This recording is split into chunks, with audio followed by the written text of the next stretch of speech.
वैकुंठ गुणानु वर्णने, वैकुंठ गुणानु वर्णने। যার কৃষ্ণ আবেশ হয়েছে, যার উপরে কৃষ্ণ আবেশ করেছেন, যার কৃষ্ণে মন লেগেছে, তার কোনো দুঃখ থাকে? জিজ্ঞেস করছেন। তার মানে যার জীবনে দুঃখ আছে সে কি, তার কৃষ্ণ আবেশ হয়েছে? এর দ্বারা কি প্রমাণ পায়? যে এখনো বিভিন্ন কিছুর জন্য শোক করে, দুঃখ করে, তার এখনো কৃষ্ণ কৃপা পরশ করেনি তাকে। কৃষ্ণ নিত্য সুত যার, শোক কভু নাহি তার, অনিত্য আসক্তি সর্বনাশ। কৃষ্ণ যার নিত্যপুত্র, সে যদি এই জড় সংসারে আসক্তি করে, তাহলে শোক কভু নাহি তার। যার যার কৃষ্ণ নিত্য সুত, তার কোনো শোক নেই। আর যে অনিত্য বস্তুতে আসক্তি করবে, তার সর্বনাশ হবে। কেন সর্বনাশ হবে? শুনতে মনে হচ্ছে সর্বনাশ করে, আসক্তি তো আনন্দের ব্যাপার। আসক্ত হতে কেমন লাগে? কারোর প্রতি আসক্ত হতে, স্নেহপরায়ণ হতে কেমন লাগে? ভালো লাগে? ভালো লাগে না? ভালোবাসা স্নেহের অনুভূতি থাকে, আসক্ত হতে ভালো লাগে। কিন্তু আসক্তিটা যখন ছাড়তে হয় তখন কেমন লাগে? যোগে যতটা আনন্দ ছিল তার কোটি গুণ বেশি দুঃখ হচ্ছে বিয়োগে। তাই আসক্ত হয়ে হয়ে হয়ে হয়ে যেইখানে আপনি যা কিছু জমাবেন, যখন ছাড়তে হবে তখন সর্বনাশ হবে। এই জন্য জমার সময় হয়তো একটা একটা করে অ্যাড হয়েছে, একটা একটা করে যোগ হয়েছে, আর ছাড়ার সময়ে সর্বনাশ। যেমন অনেকেই, অনেক ছোট শিশুরা, এমনকি এখন দেখি অনেক বড় শিশুও আছে যারা সমুদ্রের তীরে বিভিন্ন বালি দিয়ে অনেক কিছু লিখে ঘর বানায়, ডিজাইন করে। তারপর একটা সমুদ্রের স্রোত আছে, সারাদিন ভরে বানায়, আর একটা স্রোত আসে, সারাদিন যা বানিয়েছিল সব নিয়ে চলে যায়, সর্বনাশ। তুমি কৃষ্ণ এরকম, তুমি করতে থাকো, যা করতে চাও করো, কিন্তু আমি যখন, আমার কাল যখন আসবে, সর্বনাশ করে দেবে। আসিয়াছ এ সংসারে কৃষ্ণ ভজিবার তরে, নিত্য তত্ত্বে করহ বিলাস। এই জগৎ সংসারে এসছো কৃষ্ণ ভজন করতে, আর কিছু করতে নয়। তাই যা নিত্য তত্ত্ব সেইখানে মন লাগাও। তো যে যত তাড়াতাড়ি কৃষ্ণতে মন লাগাবে, তার তত তাড়াতাড়ি মঙ্গল, সে তত তাড়াতাড়ি বেঁচে যাবে। যে যত দেরি করবে, জীবনে যত দেরি করবে, যত বছর পরে আসক্তি ছাড়বে, তার কপালে তত বেশি দুঃখ আছে।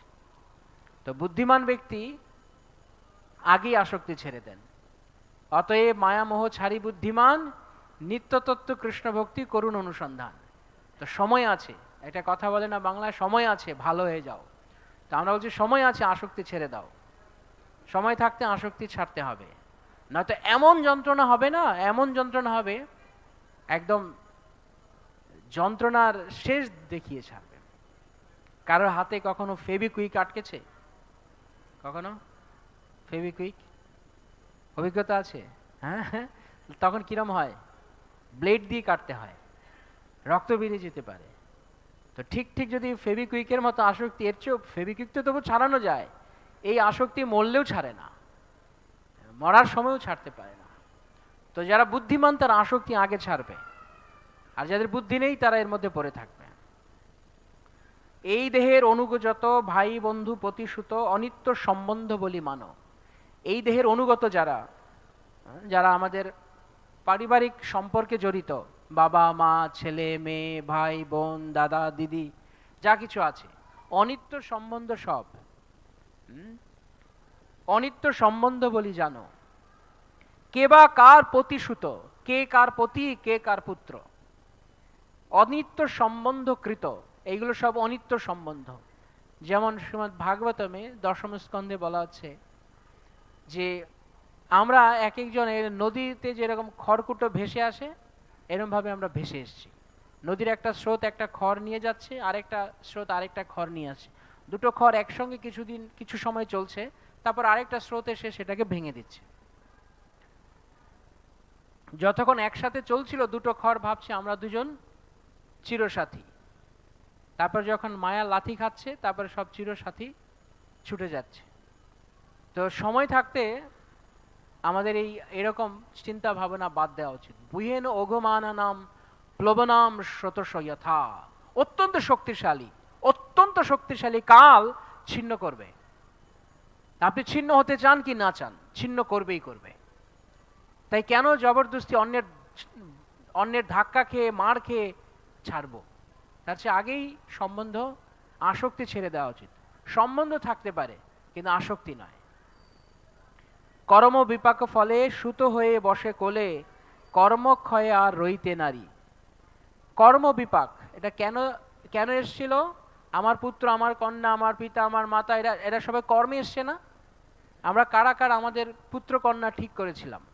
মাতাজিরা, আপনারা কেউ ঠিক করেছেন কে আপনার ছেলে হবে, কে আপনার মেয়ে হবে? বা আমরা কারা আমাদের বাবা মা ঠিক করেছিলাম কর্ম বিপাকে? অথচ যখন হয়ে গেল, যখন ভগবান কাউকে আমার বাবা মা বা ভাই বোন বা ছেলে মেয়ে করে দিল, তখন ওইখানে আসক্ত হয়ে গেলাম। কি করতে এসেছিলাম? কৃষ্ণ ভজিবার দ্বারে। আর এখন আসক্তিটা দিয়ে দিলাম ওইখানে, কর্ম বিপাকে। তো যার দেখার দৃষ্টি রয়েছে, সত্যিকার দৃষ্টি রয়েছে, সে এই জন্য আগে থেকে সাবধান, কোথাও আসক্ত হন না। ভরত মহারাজ একটা সামান্য হরিণ শিশুর প্রতি আসক্ত হয়েছিলেন, সব ছেড়ে দিয়ে, শশাগরা পৃথিবী ছেড়ে দিয়ে হরিণ শিশুর প্রতি আসক্ত হয়েছেন। একটা ছোট্ট হরিণ শিশু, ইনোসেন্ট, একদম কি বলে নিরীহ, তার পরিণাম কি হয়েছে? আর আমরা এরকম কত কত হরিণ শিশুর প্রতি আসক্ত হয়ে আছি, চিন্তা করুন। তো মরার সময় কার চেহারাগুলো মুখে ভাসবে?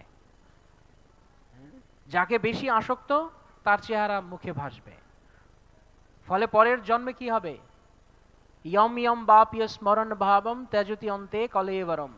যেরম যেরম ভাব নিয়ে, যেরম যেরম চিন্তা করে যে যে মুখ দেখতে দেখতে মরবো, পরের জন্মে আবার ওই হব। ওই সারা জীবন হরিভজন করে শেষের বেলায় ফক্কা, কিচ্ছু নেই। এত ভজন করে কি হলো? যদি আবার জীবন পেতে হয় তাহলে হরিভজনের কি দরকার? এখন কেউ মনে করতে পারে বারবার আসবো, এই জন্মে যাব না, বারবার আসুন। কারা কারা জড়জগৎটা খুব ভালো লাগছে, খুব আনন্দের জায়গা? কেউ না? কারা কারা দুঃখ পাচ্ছেন এই জড়জগতে? কয়জন? মাত্র এই কয়জন? আচ্ছা, আর বাকিরা কি? কোনোটাই না? খুব ভালো কথা।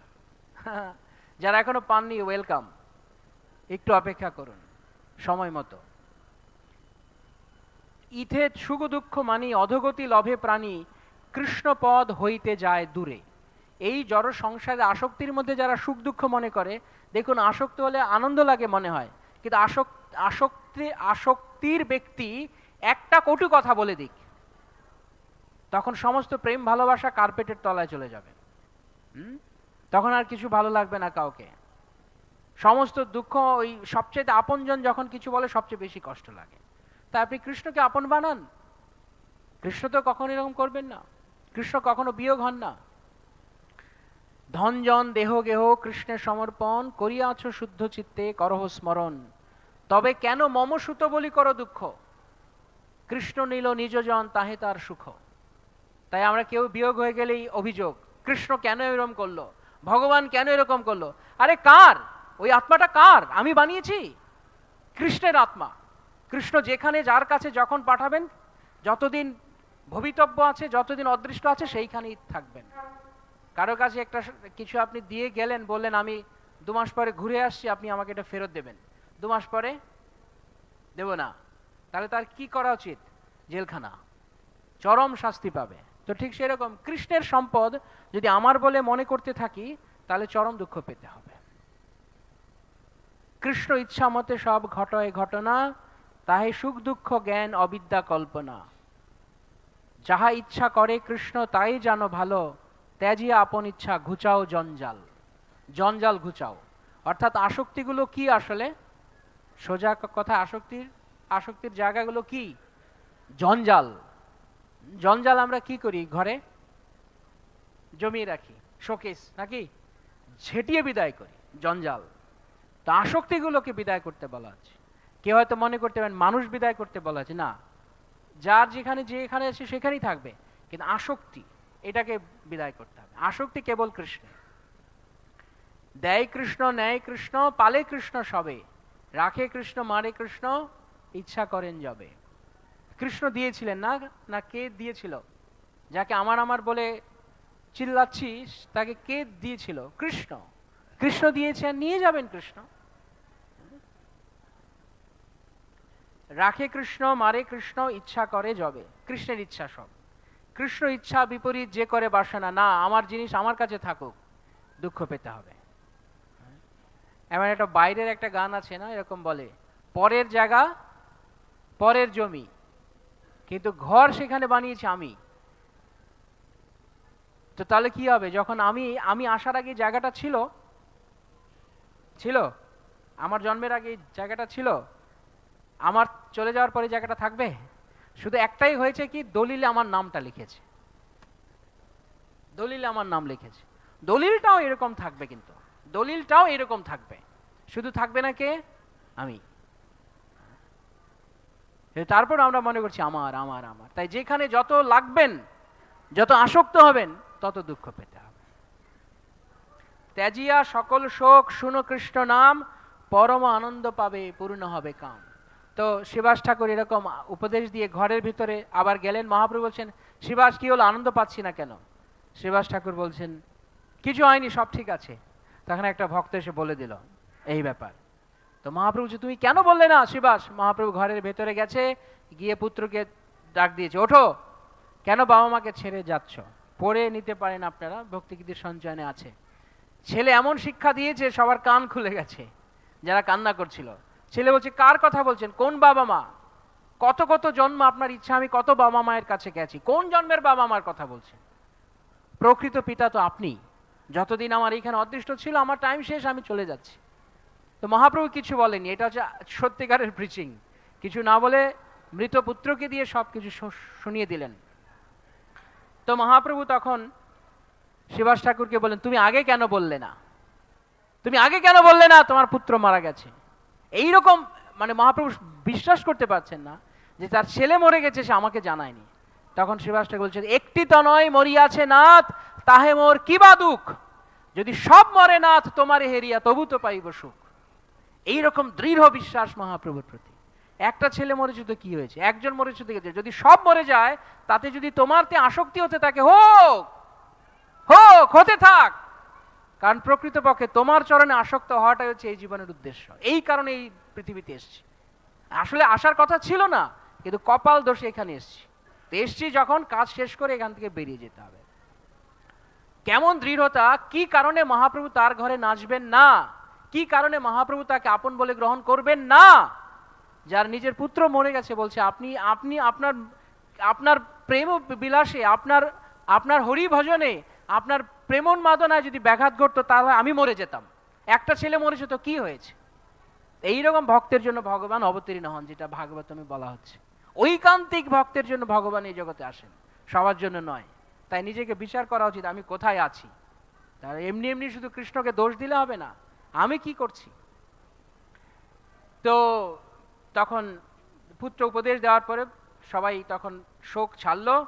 এখন মহাপ্রভু প্রতি শ্রীবাস ঠাকুর এবং তার সমস্ত ভাইয়েরা তারা কি বলছেন শুনুন।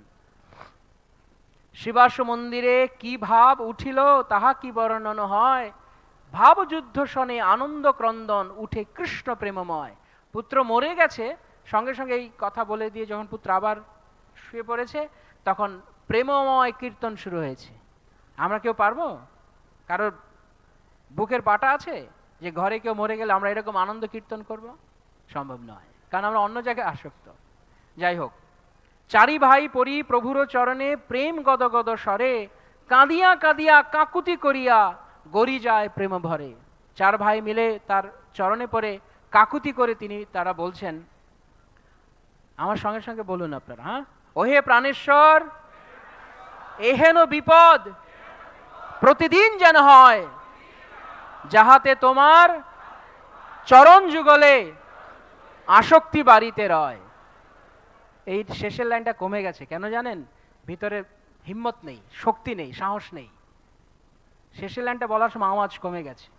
আমরা ভক্ত হয়েছি বটে, ড্রেসটা পাল্টেছি বটে, কিন্তু এই কথা বলার স্পর্ধা নেই, সাহস নেই। কৃষ্ণ তোমার চরণে আসক্তি হোক, তার জন্য যদি সব যায় যাক। সেজন্য ভক্তির স্বাদ, কেউ কেউ মহা আনন্দের থাকেন ভগবত ভক্তিতে, আর কেউ ভক্তিতে এসেও এখনো দুঃখ পাচ্ছে। তার কারণ কি? যেমন যেমন দেব কৃষ্ণ তেমন তেমন, ইয়ে যথা মাম প্রপদ্যন্তে তাম তথৈব ভজ। যেরকম প্রপত্তি করেছে সেরকম আনন্দ সাপ্লাই হবে। আরেকবার বলতে চান? হ্যাঁ, ওহে প্রাণেশ্বর, এহেন বিপদ প্রতিদিন যেন হয়, যাহাতে তোমার চরণ যুগলে আসক্তি বাড়িতে রয়।